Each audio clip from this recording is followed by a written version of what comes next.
You're miles from shore, slicing through the water in a small catamaran. Your heart races. The ride is exhilarating. Fortunately, you were smart to wear your life jacket, and here's why.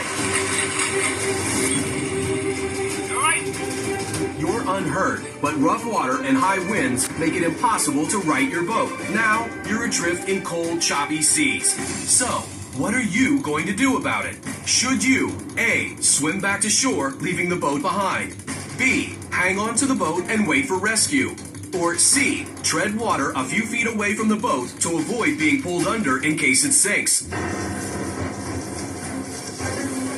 Your choice is more critical than you may realize. When you've got a very strong windstorm, whether it's a localized storm or a larger storm, if that generates very large waves, then you increase the risk of a boat capsizing. But the larger the boat, the more resistant it will be to that.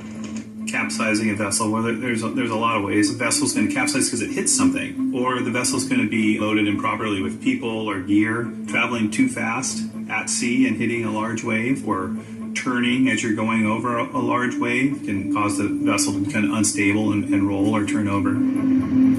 Weather can change very rapidly over the ocean. It's just like over the land. Thunderstorms can develop, and wind shifts. Your plans can be ruined in just a minute by the way the wind is blowing out there.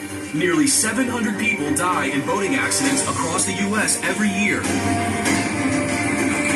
And here you are.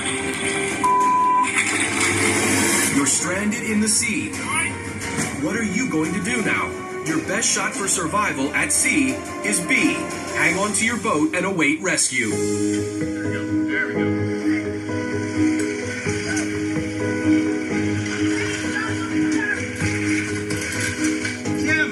If you happen to capsize your vessel, it is highly recommended to stay with your vessel. It is much easier for me as my job to find you, to make yourself bigger, because I'm going to send helicopters, boats to go find you, and the bigger the debris field is, the better is your chances of being found. A lot of victims of capsized vessels who swim away from their vessel can perish. Staying with your vessel is a better target for rescuers to find. It keeps you and your party together. It's a flotation object, and it can be something that you can use to climb out of the water. So don't just stay with the boat, stay on top of it.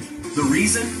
Warmth. The reason you want to try and get up on a capsized vessel rather than stay in the water will cool you off 25 times faster than being in the air. And even if the wind's blowing, you're still much better off on top of your vessel.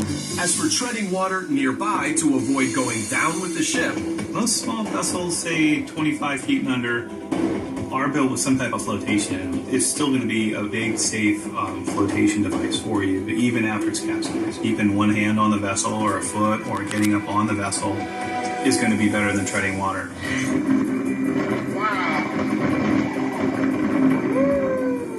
if you want to survive a capsizing accident, you need to be prepared.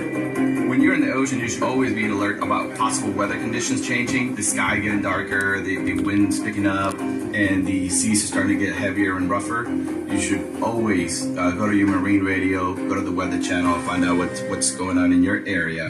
When you're loading up your boat in the morning and you're preparing your crew, a lot of times you'll have a ditch bag. Your ditch bag might consist of signaling flares, radio, extra life jackets, various things, that can help you when you have to jump in the water.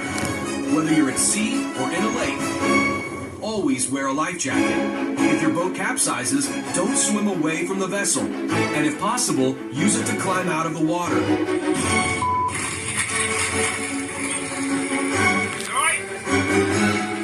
Keep your head, and rescue will be on its way.